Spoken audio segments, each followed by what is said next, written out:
Series MVP, Mr. Yamamoto, carried that commissioner's trophy off the plane and back onto U.S. soil. And even though he did those honors, it looks like everybody, all the players got some time with that trophy on that long flight home. LA, of course, celebrating along with those back-to-back world champs. And we have live team coverage of the homecoming festivities. KTLA's Lindsay Pena is out at LAX where the team touched down tonight. We're going to start off with Carlos Salcedo at Dodger Stadium with what you need to know before tomorrow's championship parade. What an unbelievable finish to Game 7 of the World Series. The Dodgers, our boys in blue, are back-to-back World Series champs. The celebrations are ongoing around Dodger Stadium, and everyone is talking about the parade in just a matter of hours. The city of LA is gearing up for yet another Dodgers parade in the heart of downtown LA. The boys in blue repeat as World Series champs after defeating the Toronto Blue Jays in Game 7. I will tell you, this has been a tough year for Los Angeles. But what happened last night in Toronto shows the grit and the spirit of our city. City leaders announced preparations for Monday's Victory Parade, which starts at 11 a.m. on Temple and Broadway, then goes south on Grand Avenue, looping through 7th Street onto Figueroa. Fans are encouraged to gather along Grand Avenue for the 45-minute route, the longest stretch of the parade, to see the players atop double-decker buses. After the parade, there will be a special ticketed event at Dodger Stadium starting at 12:15. There will be multiple street closures and detours, so public officials are encouraging travelers to carpool or, better yet, use public transportation, specifically Metro, to get to downtown or Dodger Stadium.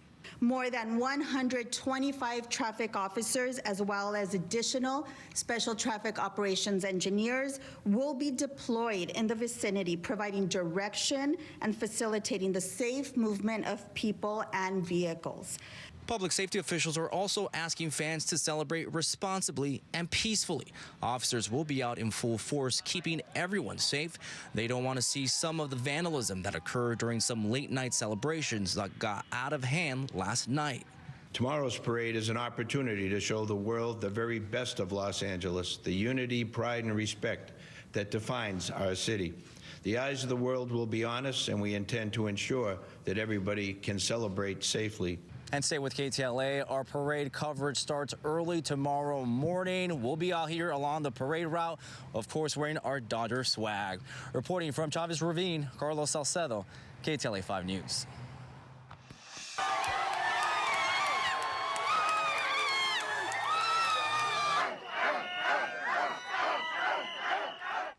Oh, so exciting, right? It has been a nonstop celebration for Dodgers fans after the boys in blue won that decisive Game 7 to become the first repeat World Series champs in 25 years. The team this evening arriving back home from Toronto. They're back here in LA before tomorrow's championship parade in downtown. Yeah, Lindsay Pena has more now on the festivities. The boys in blue have had a whirlwind couple of days. Win the World Series, fly back here to LAX, and get ready to celebrate more on Monday. The world champion Dodgers back home, arriving at LAX Sunday night just hours after their big victory.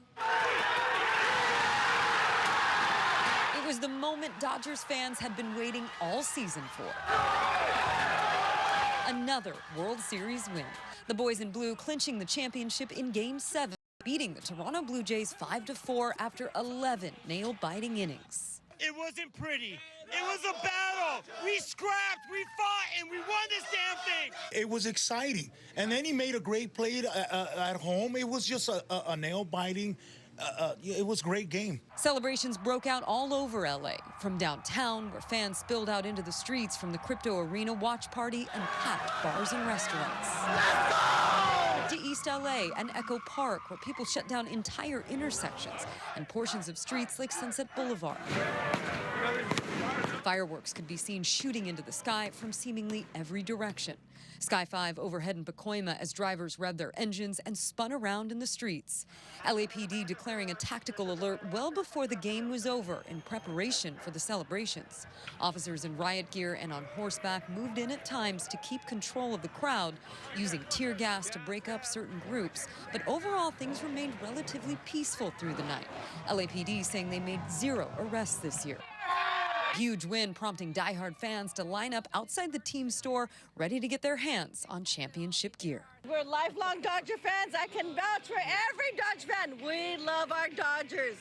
We love LA. All the way Dodgers, #1, yes.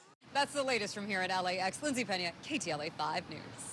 And of course, stay with us here at KTLA all Monday morning as we celebrate our World Series champs, the Los Angeles Dodgers. Here's another look at that parade route for tomorrow. It all starts at 11 a.m. downtown LA, culminating with that huge rally at Dodger Stadium. That is supposed to start about 12:15. We're going to have it all live right here on KTLA and on our KTLA Plus app. And if you're going to be heading out there early, it's Vera, you said, going to be in the upper 50s? Yeah, so really, really early in the morning, we are looking at temperatures that are going to be rather cool.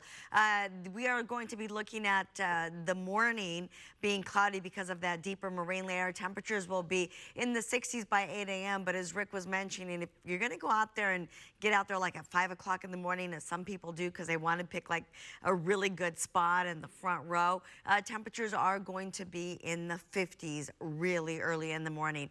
At about maybe 5 o'clock in the morning, that's when those numbers are going to be that low. By the time we get to 10 a.m., the clouds are still going to be with us, but temperatures will slightly warm up to 66 degrees. By lunchtime, we're looking at 72 with some of that cloud cover finally beginning to break up. And by 2 o'clock, we're looking at sunny skies or partly sunny skies and 75 degrees. This afternoon, temperatures were below average along the coast at only making it to 65. 85 in Woodland Hills is a little above average. 78 in Yorba Linda was really close. And in San Bernardino, it was still warm at 90. Looking at the 24-hour temperature change, you can see that we've picked up 1 or 2 degrees, but places like Lancaster lost 2, Riverside lost 1, but Santa Ana, Ontario, Van Nuys all picked up 1, Burbank 2, and so did Palm Springs. We'll take a look at the rest of that forecast, including the 7-day forecast coming up shortly. We'll send it back to you guys for now. Vera, thank you. We want to go to breaking news right now in Winnetka, where a shooting investigation is underway. Police say multiple people have been shot. As many as 4. Sky 5 over the scene on Satakoy Street and Oso Avenue earlier this evening. We don't have a lot of details right now, including what led up to the gunfire or the extent of injuries of those victims, but we're going to bring you more details as soon as they come into the newsroom. In other news, in a special election on Tuesday, voters are going to decide whether to redraw California's congressional districts, a controversial Democratic effort to gain more seats in the House. Now, this costly statewide ballot measure is an attempt by Democrats to win back control of the House of Representatives. And it is also to offset Texas Republicans who increase the number of seats for the GOP. Rachel Minatoff has more details about this redistricting vote. Sandy, Rick, looks like Californians will be approving the redistricting plan according to early returns. One poll from the Public Policy Institute of California shows 56% of voters saying yes. Another one out of UC Berkeley shows as many as 60% giving the thumbs up. And it's no surprise the vote is typically split down party lines.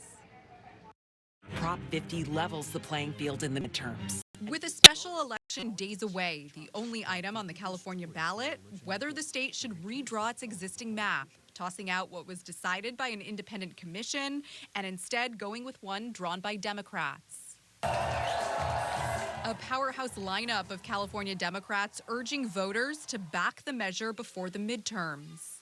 We believe in the power of the vote, and we are prepared when necessary to fight fire with fire. What this is all about is Democrats getting back on our toes, not our heels, getting our mojo back. Governor Newsom says this is critical to counteract gerrymandering already happening in GOP-led states like Texas to favor Republicans and up their slim majority. Prop 50 destroys fair election reform and returns the power to the politicians. Opponents argue Prop 50 undermines California's commitment to nonpartisan elections. California Republicans worry it'll further disenfranchise its voters in a state that already leans blue.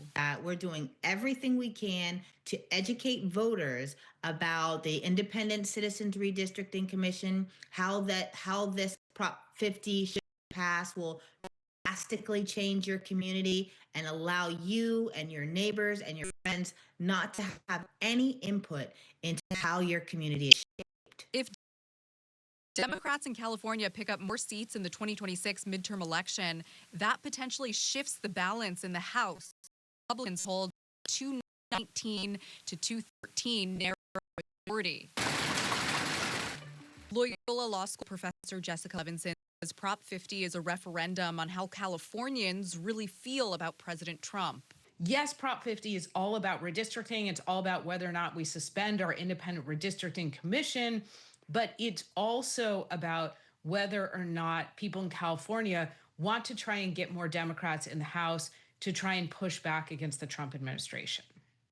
And even if Prop 50 passes, it's not clear it will give Democrats a majority in the House unless they sweep the midterm election, and whoever controls the House will have a big impact on President Trump's final 2 years in office. In the News Center, I'm Rachel Menitoff.